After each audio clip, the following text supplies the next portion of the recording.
सत्यम परम धीमहि। श्री वल्लभाधीश की जय, श्री गोवर्धननाथ की जय।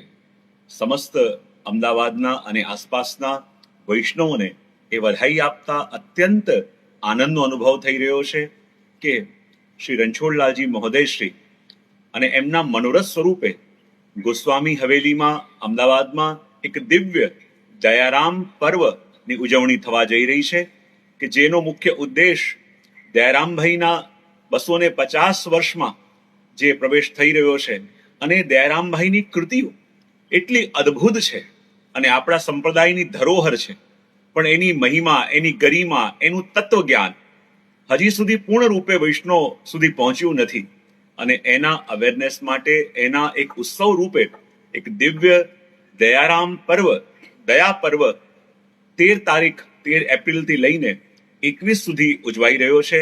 એમાં 13 તારીખ શ્રી મહાપ્રભુજીનો પ્રાગટ્ય ઉત્સવ અને 14 તારીખથી લઈને 20 એપ્રિલ સુધી અમારા દ્વારા દયારામભાઈના સાહિત્ય ઉપર એક કથાનું આયોજન પણ ત્યાં થશે. અને શ્રી રણછોડલાલજી મહોદયશ્રીનો સંકલ્પ છે અને એમનો મનોરથ પણ એ છે કે દયારામભાઈનું સાહિત્ય કે જે હમણાં સુધી વૈષ્ણવ સુધી પહોંચી શક્યું નથી એ વિવિધ માધ્યમ દ્વારા પહોંચે, કથા દ્વારા, નૃત્ય દ્વારા, ગાન દ્વારા અને એમના સાહિત્ય દ્વારા. તો આ એક અદ્ભુત સમન્વય ગોસ્વામી હવેલીમાં કે જ્યાં દયારામભાઈએ સ્વયં શ્રી નટવરલાલ પ્રભુના સન્મુખ શોભા સરુના શામની ઇત્યાદિ અનેક ધોળ પદ ગાયા છે. અને દયારામભાઈનું સાહિત્ય એટલું અદ્ભુત છે કે એના દ્વારા ભક્તિ તત્વ શું છે, પ્રેમ તત્વ શું છે, કૃષ્ણ પ્રેમ કોણ કરી શકે, એ વજભક્તોનો ભાવ કઈ રીતે હૃદયમાં ધારણ કરી શકાય એની સમજૂતી આપણે ચર્ચા કરીશું.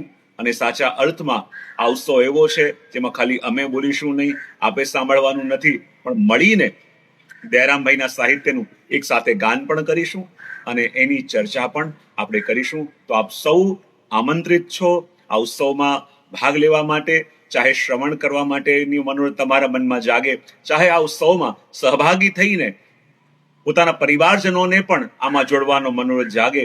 તો આપ સૌ આમંત્રિત છો આ એક અભૂતપૂર્વ અને અદ્ભુત ઉત્સવની અંદર.